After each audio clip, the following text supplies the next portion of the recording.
The world goes silent, and yet the clatter of metal and the hiss of hydraulics pierce through the darkness. Flesh and machine intertwine, a man reduced to servile wires and blinking optics, his memories a fading echo behind cold metal plating.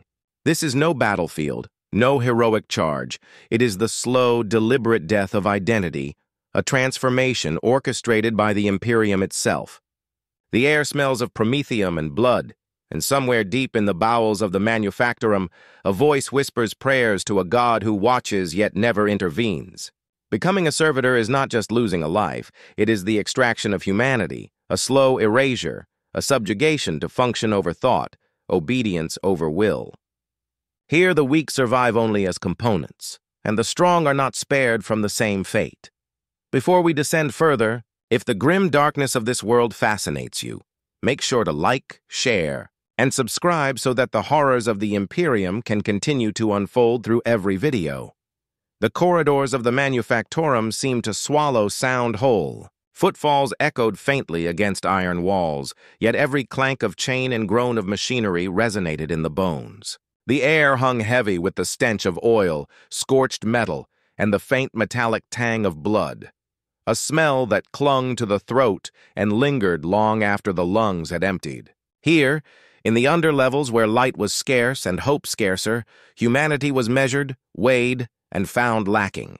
The condemned shuffled forward, wrists bound by electro-forged manacles, faces pale under the flickering glow of dim servitor lamps.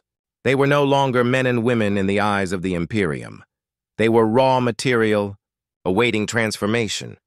A low hum filled the halls, the machinery speaking in a language of hissing hydraulics and vibrating conduits. Somewhere ahead, a tech priest's voice intoned in the guttural cadences of High Gothic, reading names from a data slate with no expression, no mercy. Each name called meant a body measured, a mind noted, a soul prepared for erasure. Among the waiting, a young man named Lorien shifted on the cold stone floor, his back pressed against the wall as though clinging to the last vestiges of comfort. He tried to swallow, tried to convince himself that perhaps, somehow, he might be spared, that he might be more than a body on a conveyor. But the droning hum of the Manufactorum offered no reprieve, no hope. It spoke only of inevitability.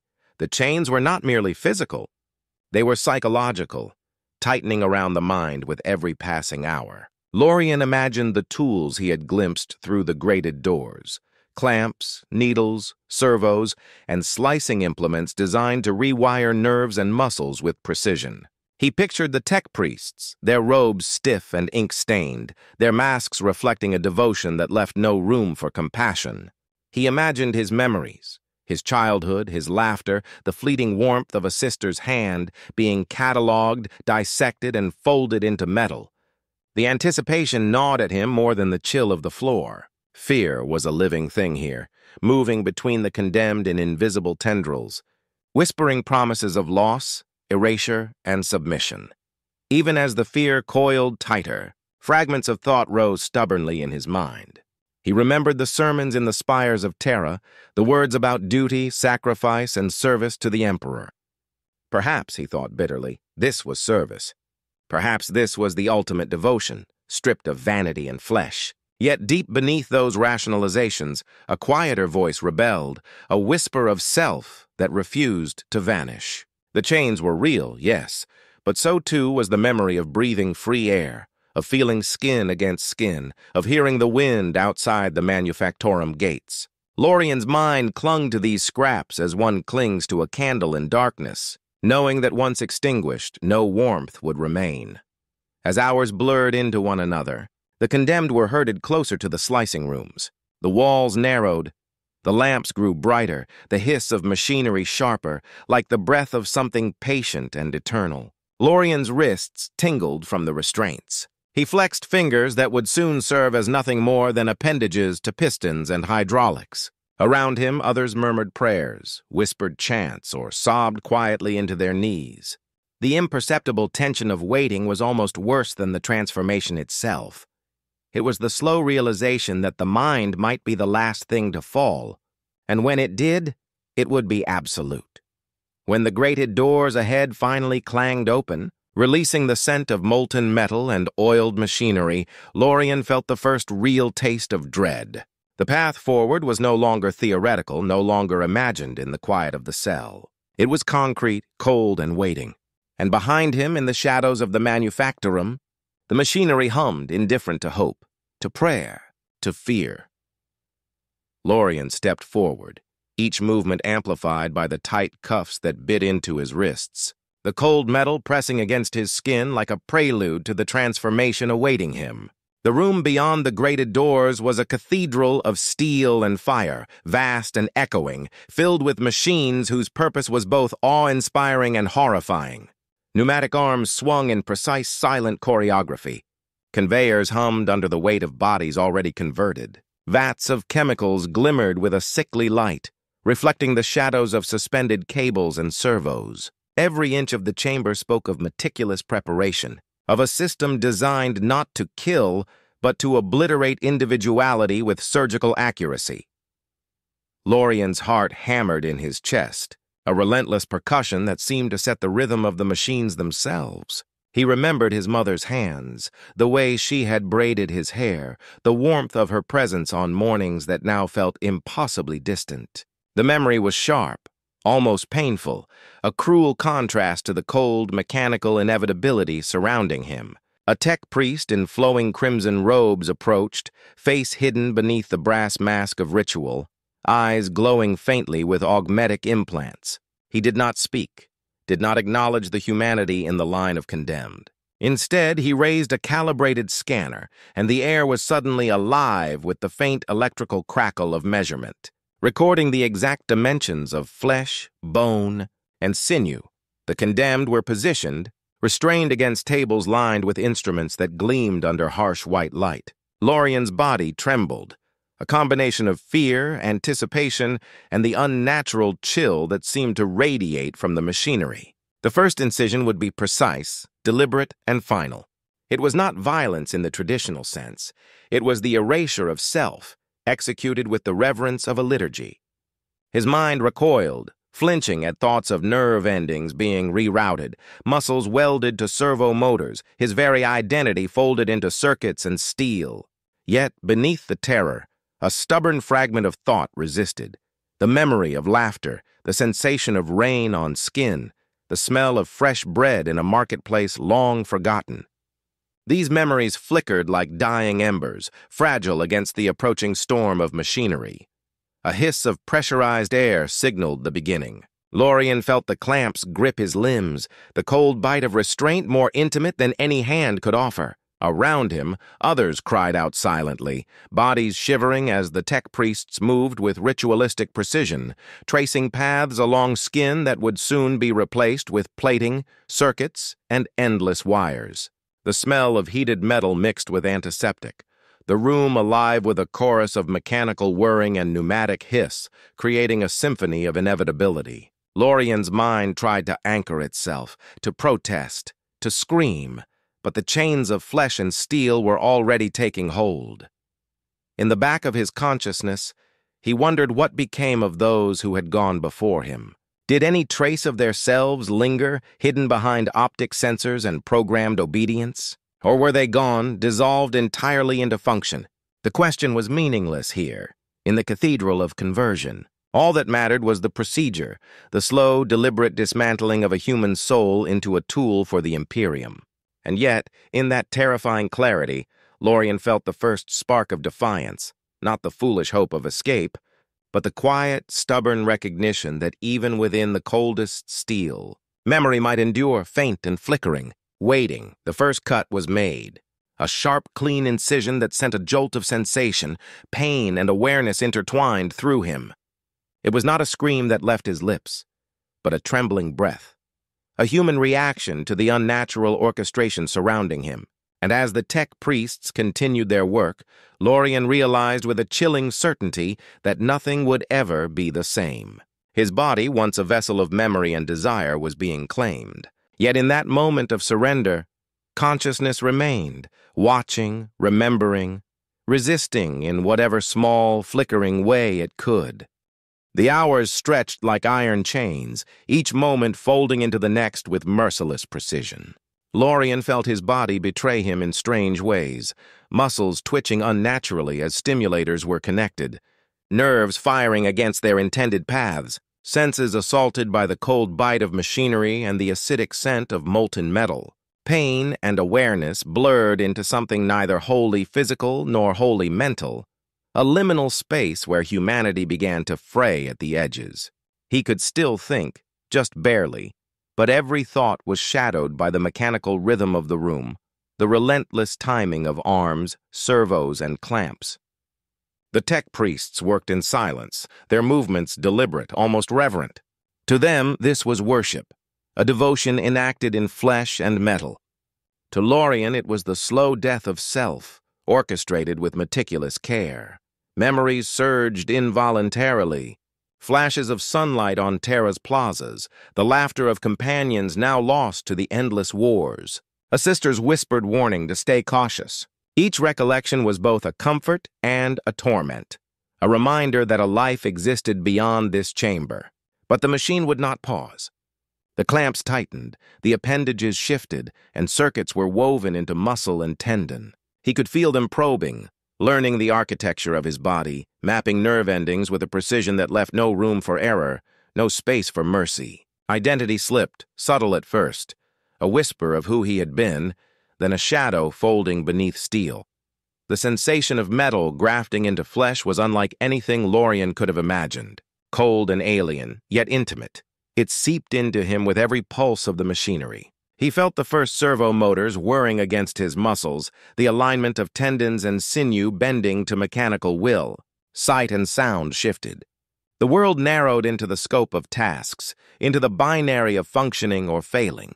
Yet within, the faint echo of himself, the memory of warmth, of choice, of laughter, flickered like a dying star. It was fragile, precarious, but undeniably present. Around him, others had begun to transform, their cries silenced by the inevitability of the process. A cacophony of mechanical symphony surrounded him, the hiss of pneumatics, the click of servos, the rhythmic vibration of conveyors carrying bodies forward. Lorien understood in an instant that he was no longer merely a man on a table. He was becoming a node, a component, a tool in the vast machinery of the Imperium. Yet he clung to consciousness, to the intangible core of self that machinery could not touch. Perhaps this defiance was foolish. Perhaps it would be extinguished by the next graft, the next incision. Still, he held it tightly, a flicker of flame against the unyielding metal night. And then, just as exhaustion threatened to claim him, a fleeting thought pierced the fog of pain and servitude. What of the soul? Could it persist, even as flesh and memory were dismantled and reassembled? The tech priest did not answer. Their masks reflected only their own devotion, but the question lingered, pressing against the cold reality of transformation. Lorien realized he was suspended in two worlds, one mechanical, precise, devoid of mercy, the other human, fading, fragile, but undeniably present. In this tension between erasure and remembrance, between machine and mind, the first true understanding of what it meant to be a servitor dawned. The process would continue until the last shred of flesh was bound, the last neuron wired and identity rendered functional. And yet, somewhere in the recesses of his mind, a single thought endured, even as the chains of flesh were replaced by chains of steel. The essence of self, however small, refused to vanish entirely. The transformation pressed on relentlessly, hours bleeding into one another with no distinction between night or day, consciousness or function. Lorien's body had become a battlefield of sensations, some alien, some hauntingly familiar. Hydraulic pistons flexed his arms with precision, mapping his sinews against mechanical motion. Metal plates conformed to his skin, fusing in ways that made every movement deliberate and yet utterly foreign. He tried to remember what it had been like to move naturally, to bend an elbow without calculating torque, to lift a hand without feeling it guided by servo motors. The memory was there, faint, like a melody barely audible under the roar of machinery. The tech priests moved methodically around him, their rituals almost sacred in precision. One adjusted a gauge, another traced a pattern along a nerve conduit, their voices low in the sacred cant of high Gothic. Each gesture was deliberate, a liturgy of erasure and reconstruction. and Lorien's mind fought to maintain the remnants of self against the onslaught. He could still think, still remember, but thought itself became strained, filtered through the mechanized lens now claiming his body. Emotional responses flickered irregularly, fear and memory competing with the cold obedience being wired into him. As the last clamps clicked into place, Lorien's vision shifted subtly, the room refracting through new optics. Colors were muted, shapes defined in mechanical clarity, and sounds carried a new precision, measured and efficient. It was disorienting, an intrusion into perception itself. He flexed fingers that were no longer fully his own, feeling the strange hum of integrated hydraulics beneath the surface. The experience was intimate, invasive, and complete. Lorien realized that he was caught between two realities: the human mind, clinging desperately to fleeting memories, and the mechanical body, operating on protocols he barely understood. Somewhere deep within, a spark of anger flickered.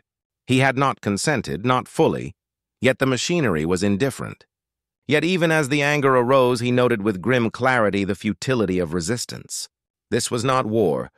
This was something older, slower, and inexorably precise. Survival would no longer be measured by strength or cunning, but by compliance, by the degree to which he could function as intended without succumbing to the vestiges of human impulse. Yet that spark, the stubborn flicker of Lorien's self, refused to extinguish entirely, and in this fragile tension he understood the cruel poetry of his fate. To the Imperium, he was a tool, a necessary component in the vast symphony of conquest and production. To himself, he was memory in steel, a faint echo of choice and thought imprisoned in an unfeeling body. Somewhere between the sacred machinery and the dying warmth of humanity, Lorien hovered, a man undone, remade, and suspended between two worlds. The chains of flesh had been replaced, but the chains of identity were not yet fully broken. The final steps of the transformation were a quiet, almost ceremonial undoing of what Lorien had been.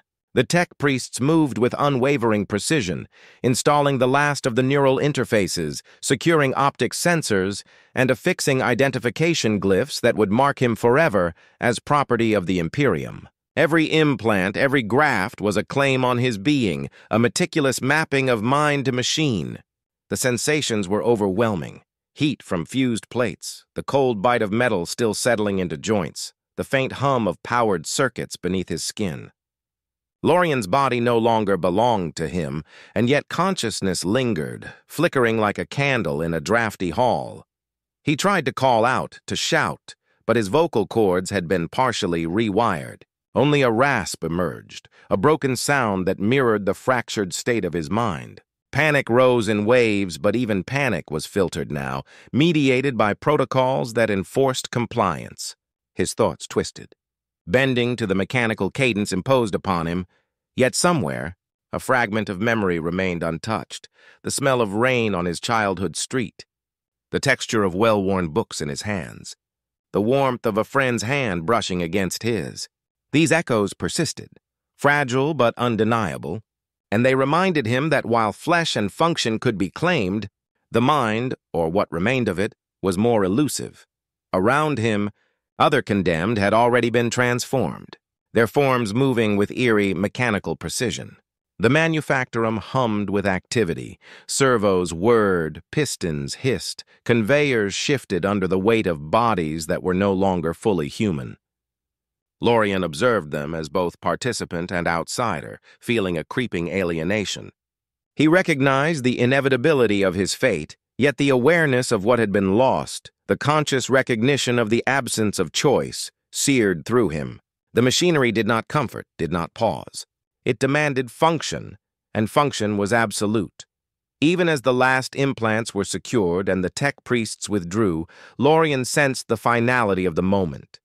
He was no longer fully human, yet not entirely machine.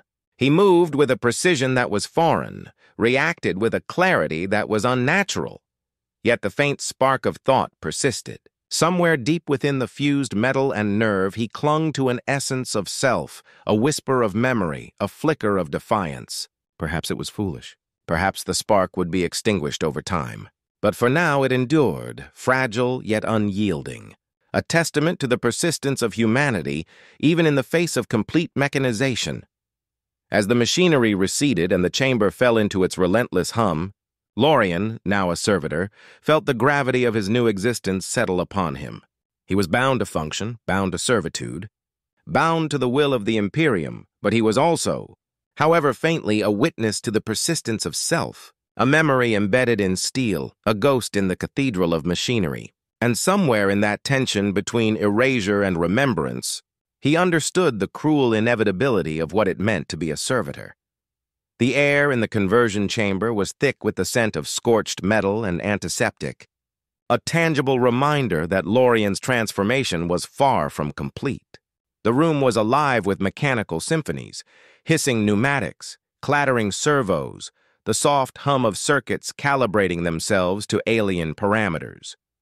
Around him, other servitors moved with unnerving precision, their bodies executing tasks without hesitation or question, a silent testament to the machinery's dominance over flesh. Lorien, still tethered to remnants of memory and self, felt each motion through him as both command and invasion. Every nerve ending seemed to pulse with anticipation, a warning that what came next would demand not just compliance, but the surrender of the human mind itself. The tech priests approached again, faces obscured by ritual masks that reflected nothing but devotion to the Omnissiah. In their hands were instruments both beautiful and terrifying, clamps that could realign muscles, scalpels designed to carve pathways for cybernetic integration, and arrays of sensors that promised precision beyond mortal comprehension. One by one, they moved over Lorien's body with exacting care, tracing lines along his limbs and torso, measuring, marking, and preparing the living tissue for the first invasive grafts. Each touch was clinical, detached, almost reverent, and yet Lorien felt it as intrusion, as a prelude to the slow theft of everything that made him human. Then came the first cut. A pneumatic scalpel hissed to life, slicing through flesh with the cold efficiency of a machine unhindered by morality. Pain erupted, sharp and undeniable. Yet it was nothing compared to the terror that followed, the realization that this incision was more than physical. With it began the transformation of neurons, the mapping of thought to function, the precise knitting of mind into machinery. Lorien's memories flashed unbidden, laughter, warmth, fear, fleeting moments of joy. They seemed to shimmer, fragile against the stark inevitability of the tech priest's work. Each nerve severed and rerouted carried away a fragment of the person he had been, yet his awareness, stubborn and raw, clung to whatever remnants survived. The chamber itself seemed to pulse in sympathy with the transformation. Hissing hydraulics and spinning gears formed a mechanical heartbeat that synchronized with the rhythm of Lorien's altered body. He could feel the grafting begin in earnest. Tendons reshaped, muscles fused with actuators, reflexes calibrated to the precision demanded by his new function. The boundaries between self and tool blurred, the mind attempting to reconcile awareness with compliance. In the quiet of his own thoughts, he wondered whether identity could endure in the absence of choice, whether memory alone was sufficient to preserve a soul. Hours passed, yet time felt suspended, each moment measured in cuts, calibrations, and the relentless hum of machinery. Lorien's body obeyed commands that were not his own, executing motions and maintaining posture with unnatural precision. The pain subsided, replaced by an alien awareness, a mechanical clarity that was as disorienting as it was efficient. And yet somewhere beneath the steel and circuits, consciousness persisted. Memories flickered like dying embers, shadows of laughter and sunlight that the tech priests could never touch. For Lorien, these fragile sparks became both solace and torment, a reminder that even in absolute subjugation, something of the self might remain, whispering in the darkness between servo motors and pistons. The next grafts came with a rhythm that was almost hypnotic, each incision and attachment a carefully orchestrated note in the machinery's liturgy. Lorien's body responded automatically, nerves rerouted, muscles flexing with precision that felt unnatural yet unavoidable. The initial pain had dulled, replaced by a persistent, gnawing awareness of transformation, the constant, intimate reminder that his flesh was no longer fully his own. He flexed his hands experimentally, feeling the subtle whir of microservos under his skin, each joint moving with a precision that betrayed the lingering human instinct to resist. The tech priests worked with unflinching devotion, their augmented senses detecting the slightest irregularity, their hands moving in choreographed perfection. Lorien's chest tightened as electrodes were affixed along his spine, the connections humming with energy as they mapped and manipulated his reflexes. A cold dread settled in his stomach as he realized that every instinct, every spontaneous motion he had once relied upon, was being systematically overridden. The machinery demanded obedience, demanded perfection, demanded the slow, total erasure of impulse. Yet even as function replaced freedom, fragments of memory clung stubbornly, the scent of rain on stone, the taste of bread, the warmth of a hand pressed against his own. They were brief, fleeting, and fragile, but undeniably his. Around him, others had been converted, their movements precise, faces frozen in expressionless masks of flesh and metal. They were simultaneously human and not, alive in body but bound to protocols that left no room for hesitation. The sight was both terrifying and enlightening. Lorien realized that this was the future that awaited him.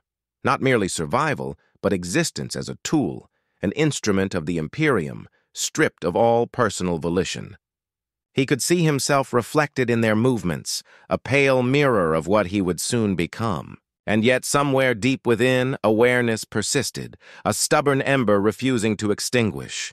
The final calibrations began. Neural pathways were rewired, sensory inputs refined, motor functions synchronized to an almost preternatural precision. The room hummed, alive with electricity, steam, and the ritualized chants of the tech priests. Lorien's thoughts struggled to keep pace, attempting to reconcile the alien efficiency of his body with the persistence of self that refused to yield. For the first time, he understood the true horror of becoming a servitor. It was not merely the loss of flesh or freedom, but the slow, deliberate compromise of the mind, the gradual replacement of thought with protocol. And yet, even in the midst of this, he sensed that some fragment of humanity could endure, tenuous, flickering, but unmistakably present. As the day waned, or perhaps it was only a measure of the chamber's own rhythms, Lorien lay still beneath the whirring arms of the tech priests, caught between human memory and mechanical function.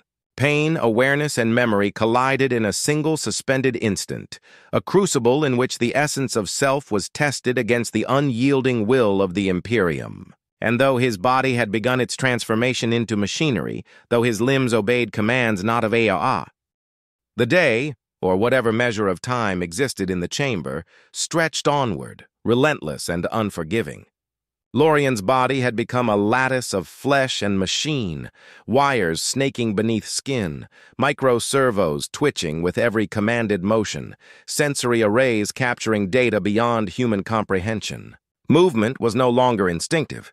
It was precise, calculated, and obedient. Each reflex, each response, had been cataloged and encoded, leaving only fragments of autonomy buried beneath layers of mechanized control.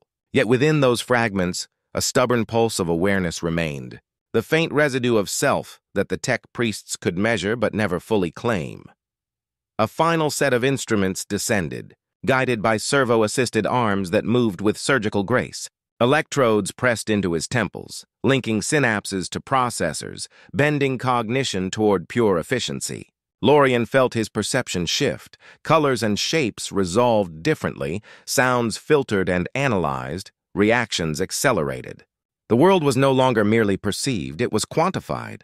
And yet, even as the machine overrode instinct, memory persisted, stubborn as a spark in a storm. He recalled sunlight on his face, the warmth of simple meals, the laughter of companions who had long since vanished. These memories were fleeting, easily drowned by the mechanized rhythm of the chamber, yet they clung to him with fragile tenacity. He glanced at the other servitors, their faces between flesh and metal, eyes glazed with the unseeing clarity of programmed function. Lorien felt the truth of his fate with absolute certainty. He would become like them. A tool perfected for the Imperium, a body obeying commands without question. Yet beneath the steel and circuitry, something human would linger, however faint. The thought was both horrifying and strangely comforting. In a universe defined by war and indifference, even a flicker of self was a testament to resilience, an echo that machinery could never entirely silence. As the tech priests retreated, leaving him connected and functioning within his new mechanical framework, Lorien tested his body, flexing joints and sensing the delicate interplay of flesh and servo. Movements were smooth, efficient, and utterly alien, yet they carried with them the faint imprint of what had been his own volition. The realization struck him. He was alive, but not as he had known life. He existed in a suspended state, a liminal space between humanity and tool, memory and function, thought and protocol. And in that suspended state, he understood the cruel paradox of becoming a servitor, complete obedience, absolute efficiency, and yet an enduring, flickering fragment of self, waiting quietly beneath the hum of machinery. The days, or what passed for days in the constant hum of machinery, blurred into one another.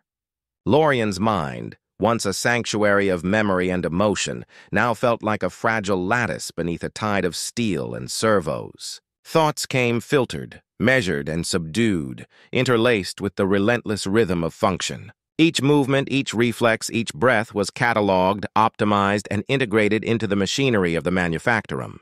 Human instinct had been reduced to input and output, a system of cause and effect calculated with surgical precision. Yet beneath that, a faint echo of self remained, clinging to memory like dust on a relic. Emotion had become a shadow, fleeting and fragile. Fear still surfaced, but it was abstract, diluted by circuits and protocols. Anger rose, only to be overridden by mechanized obedience. Lorien's voice, once expressive, now emitted the faint, rasping vibrations of a vocal system reconfigured for efficiency rather than communication. He tried to speak internally, to remind himself that he was still present beneath the machinery, but thought itself had become an uneasy balance, fragments of human awareness caught beneath layers of mechanical imperatives. Each day, each task executed, each servo-guided motion chipped away at identity, yet the echo of self persisted stubbornly, almost defiantly, in the shadowed corners of cognition. Around him, other servitors moved with perfect synchronization, a silent testament to the efficiency of the Imperium. They worked without hesitation or complaint, their eyes blank mirrors of obedience. Lorien observed them, seeing in their precision both horror and inevitability, a reflection of what he himself had become. And yet, when his processors allowed brief lapses, moments when memory surfaced between tasks, he felt a dissonance, a tension between what the machine required and what the mind clung to. The sensation was unsettling, like a half-remembered dream lodged firmly between wakefulness and sleep, impossible to dismiss entirely. As he completed task after task, the realization came sharply. Identity was not erased all at once. It was dismantled, slowly, methodically, until thought itself was filtered through the prism of function. The human mind, with all its stubbornness, persisted faintly, like a flickering flame behind a shuttered window. Memories of childhood, fleeting joys, and simple pleasures remained but were fragmented, context stripped away, rendered almost meaningless beneath the weight of mechanized obedience. Lorien could still feel, still remember, but feeling was diluted, filtered, constrained to prevent interference with efficiency. And yet, in the hollowed-out spaces of mind and body, a paradoxical clarity emerged. He understood, with a strange precision, the limits of what the Imperium could take. Flesh could be augmented, neurons could be rerouted, reflexes optimized, and volition constrained, but memory, even fractured, persisted. Somewhere deep within the lattice of wires and metal, consciousness endured, fragile but indelible.